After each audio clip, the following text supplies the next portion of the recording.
لو أنزلنا هذا القرآن على جبل لرأيته خاشعا أنزلنا هذا القرآن على جبل لرأيته خاشعا لو أنزلنا هذا القرآن على جبل لرأيته خاشعا متصدعا من خشية الله. وتلك الأمثال نضربها للناس لعلهم يتفكرون.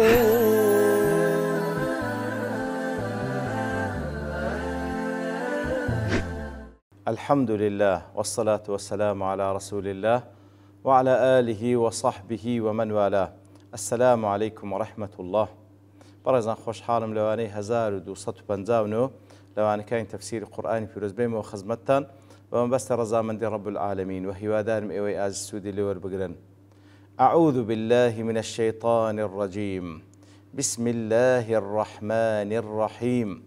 فلما سمعت بمكرهن أرسلت إليهن وأعتدت لهن متكأ وآتت كل واحدة منهن سكينا وقالت اخرج عليهن. فلما رأينه أكبرنه وقطعن أيديهن وقلن حاش لله ما هذا بشرا إن هذا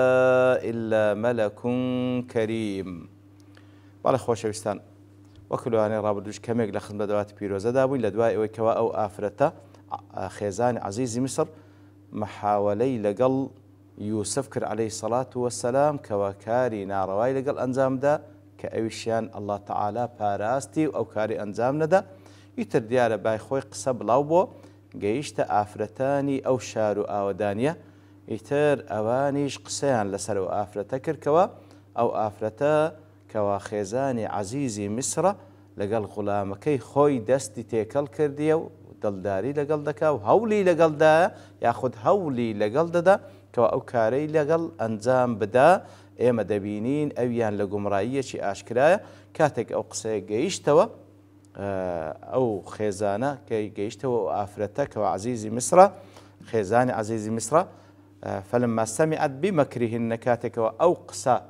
ئافرەتان کەوا پڕ بوو لە کەید و مەکر و پیلان کەوا هەموو قسەکانیان بە هەدەف بوو کەلیماتەکانیان بە هەدەف بوو بەرامبەر بەو ئافرەتە کردوبیان. کاتێکەوە ئەو قسەی بیستنەوە ئیتر ئەرسەلەت ئیلەیهن بانجی کردن میوانداریەکی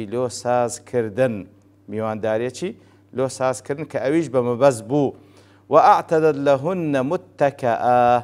دیارە بە چەند قراءەیەک دەخوێندرێتەوە متكئا مشدد التاء متكا مشدد الباء دون همز متكا كواتا بتاء مشدد ببي همزة كأبو جعفر أو هاي دخينيتوا كوكو دلين دو وجه تدا أحدهما أن يكون أصله متكئا كالقراءة الأخرى بدو وجه تدانا وتا أصلكي هر متكئة بلان بمتكا داخين توا وتا حذف همزكي تدا يعني وتا أن يكون مفتعلا من أوكيت القربة إذا شددت فاها بالوكاء. فالمعنى اعتدت شيئا يشتددن عليه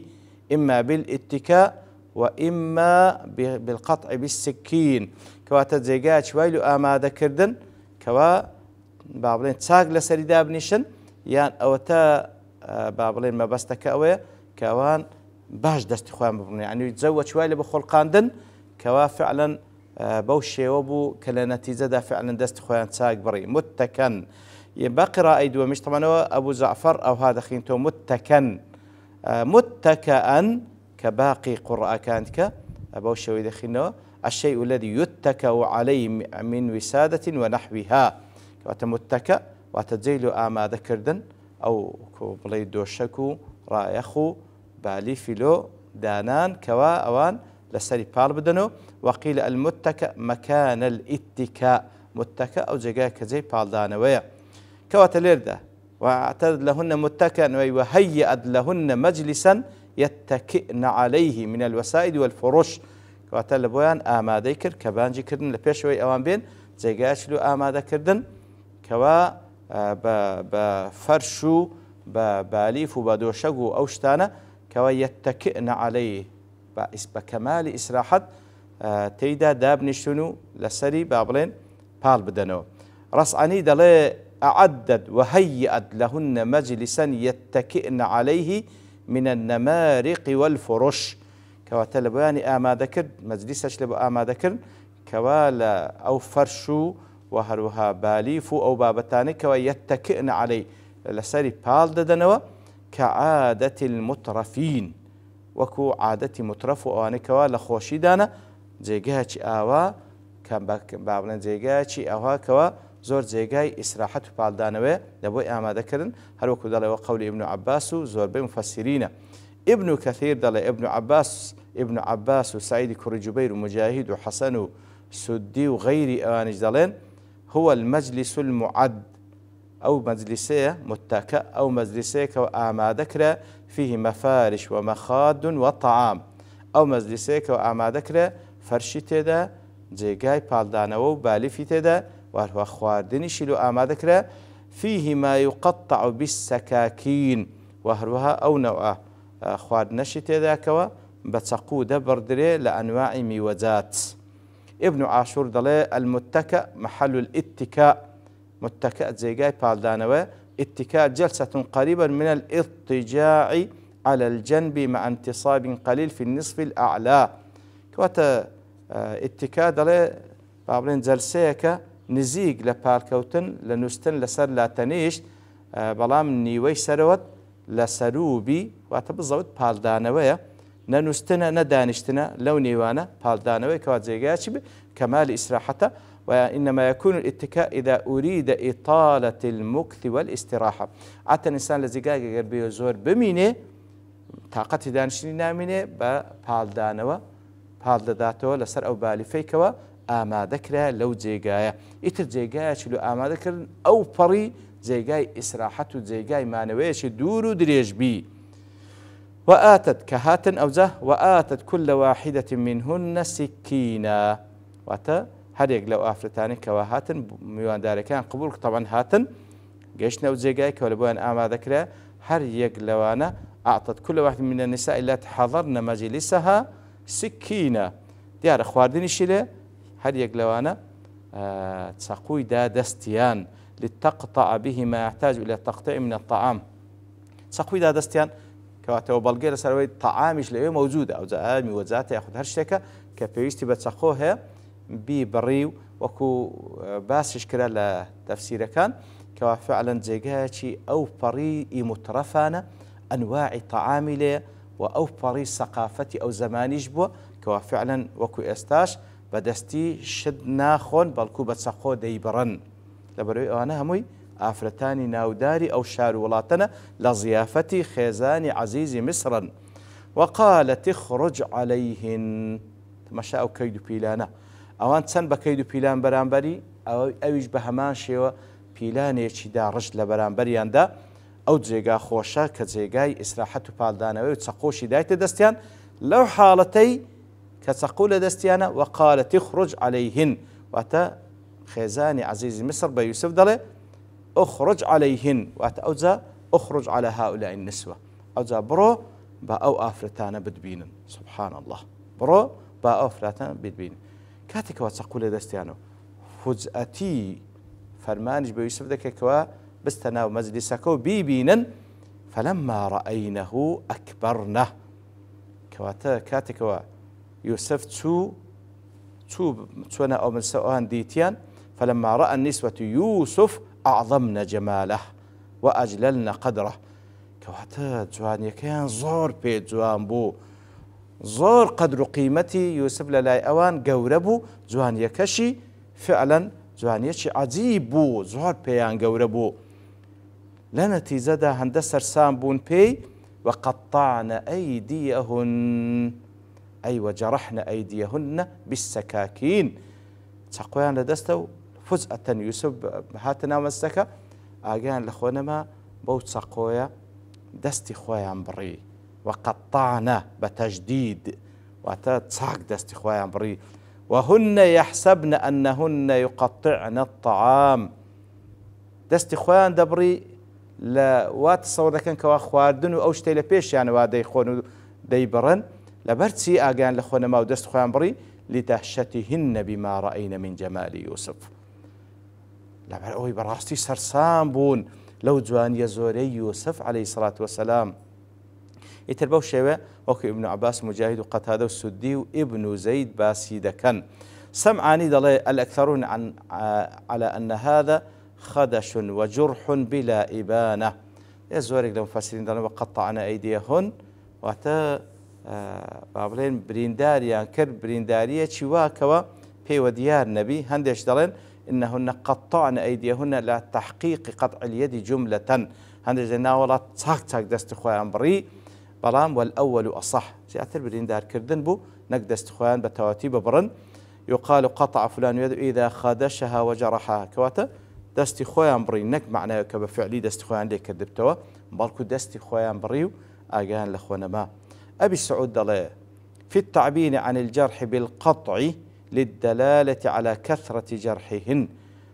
كواتا زوربان فاسين سالون كوا برينداريان كن نك بريان دست خوان لي كذبتوان فزان لك برو بلام لو لفظ قطع بكارين لا بلغي لسر كوا تاق بريشيان تاق برينداريان كن ومع ذلك لم يبالين بذلك ولم يشعرن به وكبري بنز بوينا أجان لخونا ما دست خوشيان دبري وبرينداريان ذكر أجان لنبو ابن عاشور دلي فأطلق عليه القطع للمبالغة في شدته حتى كان قطع قطعة من لحم اليد كواتا عين دليل بمبالغية وكأنما دستي خوي بارتسك لذكاتو آغاشي لخونية آواسر سامبون يتربو شوية وقلنا حاشا لله كواتا أفرد كان كيوسف ياندين أو هابو شوية بيسر سامبون قلنا حاشا لله حاشا لله وتمعاذ الله وتنزيها له فناب الله سبحانه وتعالى دور لهم صفات شيء نقصاني واحدي ضلي كاتك ضلين حاشا لله وتصار يوسف في حشا أي في ناحية مما قذف به واتما بس يعني حاشا لله هرب بينين يوسف زانيا يوسف زور دورة لو اتهامك بكريك قواء أو باب المحاولة أو كاري لقل أو أفتكر به أي لم يلابسه قد يوسف اشتواي نكد كأن المعنى بعد يوسف عن هذا الذي رمي به وتحاشى لله ما بس يعني يوسف زور دورة لو كوا بوي اتهام بكريك اشتشواي أنزام دابي أي لخوفه ومراقبته أمره فاتاه بي وديارة كسيك لينا وشيتو لا مراقبة وخوف خواي قوري كارتشوا أنزام دا وهذا قول أكثر المفسرين ترى زور المفسرين هالك دنو قالوا هذا تنزيه ليوسف عما رمته به امرأة العزيز كواتا عيني أوانش هرب بينين يوسف بجواني كيسر سامبونو وهروها بسرو سيما يوسف زانيان أو بياو زور دور لوي كوا أو أفتتي اتهامك كقوا أو محاولة لقل كدبي وقال آخرون هذا تنزيه له من تهمة البشر هندش درين حاشا لله ما بستيان بأوانية كوابلين يوسف دورة لوي كوا كارش واكر ما بس أنا وي كوا أصلا هبشرني أوا لفرط جماله لبري زور جوانا كاتكوا لدواترش هروا دلين ومن قال بالمعنى الثاني واحدي وابن الجوزي وقال القاسمي دل أي تنزيها له سبحانه عن صفات النقص والعجز حاشا لله يعني الله تعالى دورة لوي صفات نقصاني وبيتواناي هبي ما بس تشاتي تعجبا من قدرته على مثل ذلك الصنع البديع ما بس تشانوي تماشاك تخلقي شي دروس كرديا تزوانيه شي دروس كرديا لو بشرا ابي حيان ضل اللام في لله للتعليل اي جانب يوسف المعصيه لاجل طاعه الله قال حاشا لله ابي حيان ضل ما بس يعني هالاويك يوسف دوره لو قضيه يوسف دوره لو قضيك بس مراودة أفريتك كمحاولة بكالج أفريتك كارشوا بك طاعة لله نايكا أو بياوة وای پێوە دیارکەوە تاعەتەن لله ئەو کارە ئەنجام ناداتن کەوا بچی کارێکوە ئەنجام بداتن وەکو ئەو ئافرەتە ئیتیهامی دەکا. بەڵێ ئیتر دیارە ئاتەکە شتی ترما تێدا باس بکەین بەڵام لەبەر تەوابوونی کات دەوەستین بە پشتیوانی الله تعالى لەوانەی داهاتوو دەینەوە خزمەتی. وصلى الله وسلم على نبينا محمد وعلى آله وصحبه أجمعين وآخر دعوانا الحمد لله رب العالمين. لو أنزلنا هذا القرآن على جبل لرأيته خاشعا أنزلنا هذا القرآن على جبل لرأيته خاشعا أنزلنا هذا القرآن على جبل لرأيته خاشعا متصدعا من خشية الله. وتلك الأمثال نضربها للناس لعلهم يتفكرون.